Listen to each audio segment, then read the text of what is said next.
حضرت محدث ابن جوزی نے لکھا ہے کہ حضرت حبیب اجمی ایک بزرگ تھے، ان کے پاس ایک شخص اکثر آتا تھا، بڑا مالدار تھا، ایک ہی بیٹی تھی، وہ بھی ٹانگوں سے معذور تھی۔ آپ اکثر اس کو کہتے کہ تو توبہ کر، اللہ کی بارگاہ میں رجوع کر۔ ایک وقت ایسا آتا ہے کہ پھر انسان کا جب کوئی اپنا نہیں رہتا پھر اسے مصلی یاد آتا ہے، لیکن اگر مصلی کی عادت بچپن سے پڑ جائے نا تو پھر ذرا آسان ہوتا ہے اللہ سے دل لگانا۔ وہ اکثر آپ اس کو کہتے کہ ٹھیک ہو جائے، ایک ہی تو بیٹی ہے، وہ بھی بیچاری معذور ہے، تو کہاں دولت لے جائے گی۔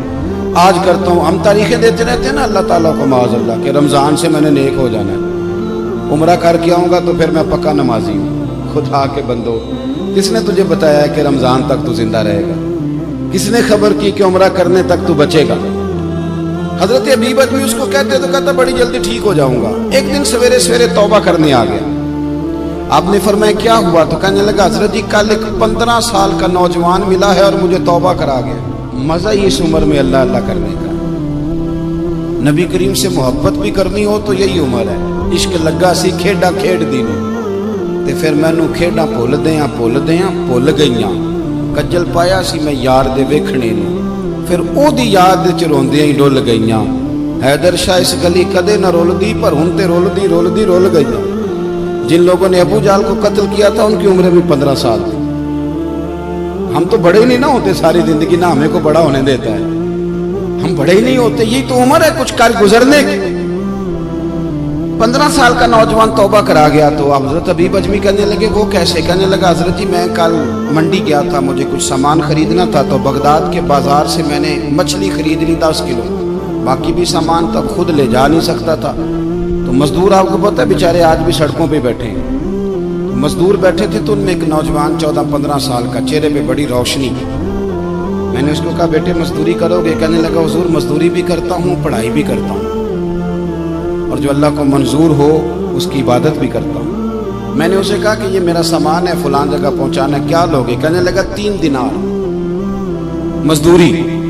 سودا طے ہو گیا، اس نے سامان اٹھا لیا۔ کہتے ہیں رستے میں ظہر کا وقت ہو گیا، کہنے لگا چچا اگر اجازت ہو تو نماز پڑھ دوں۔ 15 سال کا جب، کہتے میں رکھ کے نا وہاں سامان تو پھٹے پہ بیٹھ گیا، وہ نماز پڑھنے چلا گیا، باقی لوگ دیر سے آئے، وہ بچہ جلدی آ گیا۔ میں نے کہا بیٹے آپ جلدی آ گئے؟ کہنے لگے نفل چھوڑ دیے، آپ یہی نہ سمجھ لیں کہ کام چور ہے، میں بعد میں پڑھ لوں گا۔ کہتے ہیں وہ دوپہر کا وقت، رمضان بھی نہیں تھا، میں اس بچے کو نوجوان کو گھر لے گیا اور میں نے اپنی بیوی سے کہا کہ بڑا نیک ہے، نمازی ہے، اور راستے میں یہ بھی ہوا ہے کہ میں نے اسے ایک دفعہ کہا ہے کہ یہ مجھے تھوڑی دیر کے لیے دے دو، گرمی بڑی ہے، تمہیں پسینہ آ رہا ہے، میں اٹھا لیتا ہوں۔ کہنے لگا نہیں چچا میں رزق حلال کھاتا ہوں، اگر آپ اٹھائیں گے تو میں 3 دینار مزدوری پوری نہیں لوں گا، پھر پیسے کم کروں گا، میں نے طے کیا ہے کہ اٹھاؤں گا۔ تو کہتے ہیں میں نے اپنی بیوی کو بتایا تو بڑی متاثر ہوئی، کہنے لگی دوپہر کا کھانا پک گیا، اسے کو روٹی کھا لے، رمضان بھی نہیں تھا۔ کہتے میں باہر نکلا، اس کو 3 دینار تھمائے، تو میں نے کہا بیٹے ایک بات میری مانو گے؟ کہنے لگا بتائیے۔ میں نے کہا کھانا پکائے کھا لو۔ کہنے لگا میں معافی چاہتا ہوں، میں نے روزہ رکھا ہوا۔ حضور نے حکم دیا، حکم، نبی کریم نے حکم دیا، بخاری مسلم کی حدیث ہے، فرمایا نوجوانوں اگر تمہارے پاس طاقت ہے تو نکاح کر لو ورنہ روزے رکھو۔ حکم دیا، یا نکاح اور یا روزے، یہ سرکار کا حکم ہے۔ بھائی نفلی روزہ نفس کی قوتوں کو کچلتا ہے، انسان میں نورانیت اور روحانیت لاتا ہے۔ کہتے وہ کہنے لگا میں نے روزہ رکھا ہے، میں اور متاثر ہو گیا۔ میں نے کہا آپ کیا کرو گے؟ کہیں اور جانا ہے؟ کہنے لگا نہیں، میں جس دن 3 دینار کما لیتا ہوں پھر میں مزید لالچ نہیں کرتا، باقی وقت یا قرآن مجید پڑھتا رہتا ہوں یا نبی پاک پہ درود شریف پڑھتا رہتا ہوں۔ آپ بتائیں تو میں نے کہا کہ افطار میرے ساتھ کر لو۔ کہتے ہیں میں اسے مسجد چھوڑ آیا اور خود میں لوٹ آیا، افطار کے بعد میں اسے لایا، کھانا کھلایا، عشاء پڑھی، اس کا گھر دور تھا، میں نے ڈرائنگ روم کھول دیا، بیٹھک کھول دی، وہیں وہ سو گیا۔ میری 20 سال کی معذور بچی کبھی چل نہیں سکتی تھی، کوئی طبیب کوئی حکیم میں نے چھوڑا نہیں تھا جس کو دکھایا نہ ہو، ایک ہی بیٹی وہ بھی معذور پیدائشی۔ اس کے کمرے میں گئے، میاں بیوی اسے کھانا کھلا اور بتایا بیٹے ایک نوجوان ہے، بڑا نیک ہے ہمارے گھر میں، آج بڑا پرہیزگار۔ پتہ ہے حضور نے کیا فرمایا؟ نبی کریم فرماتے ہیں جب نوجوان اٹھ کے تہجد پڑھتا ہے نا، نوجوان تو اللہ فرشتوں کے سامنے اس نوجوان پر فخر فرماتا ہے.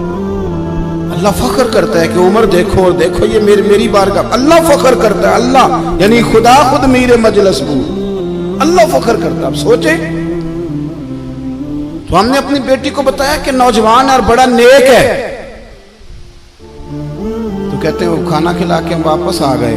آدھی رات کا وقت ہوا تو دروازے پہ دستک ہوئی. بچی اپنے کمرے میں سو رہی تھی, ہم اپنے کمرے میں, وہ بیٹھک میں. گھبرا کے اٹھے کہ اس وقت کون ہے دروازے پہ؟ تو بیٹی کہنے لگی ابا دروازہ تو کھولنا. کہتے ہیں دروازہ کھولا تو 20 سال ہو گئے تھے بیٹی کو, کبھی اس نے چل کے نہیں دکھایا تھا, کبھی دوڑ کے ادھر جاتی کبھی ادھر آتی. کہتی ہے الحمدللہ اللہ نے میری ٹانگیں ٹھیک کر دی. ہم دونوں رونے لگے, اے اللہ تو کتنا کریم ہے, کیسے ہوا بیٹے سارا کچھ؟ بیٹی کہنے لگی ابا آپ نے کہا تھا نا کہ نیک نوجوان آیا ہے, تو میرے دل میں خیال آیا اللہ اگر واقعی نیک ہے تو اس کے صدقے مجھے شفا ہی دے دے. یا ایھا الذین آمنوا اتقوا اللہ وابتغوا الیہ الوسیلہ. تو کہنے لگی ابھی میری دعا بھی پوری نہیں ہوئی تو رب کریم نے فضل کیا ہے اور مجھے شفا عطا کر دی. کہتے ہم دوڑ کے اس کے کمرے میں گئے, اور جب ہم نے ہاتھ رکھا تو دروازہ پہلے سے کھلا تھا, ایک خط چھوڑ گیا تھا. آج کل کے پیر کی کرامت ہوتی تو فیس بک پہ دے دیتا, باقیوں کو بھی ذرا پتہ چلے. کہتے ہیں وہ خط چھوڑ گیا اپنے بستر پہ کہ اگر تم لوگوں کو مجھ سے محبت ہو گئی ہے تو میرے پیچھے نہ دوڑنا, اس رب کی بارگاہ میں جھکنا جس رب نے میرے اوپر بھی فضل فرمایا ہے اور آپ پر بھی کرم فرمایا.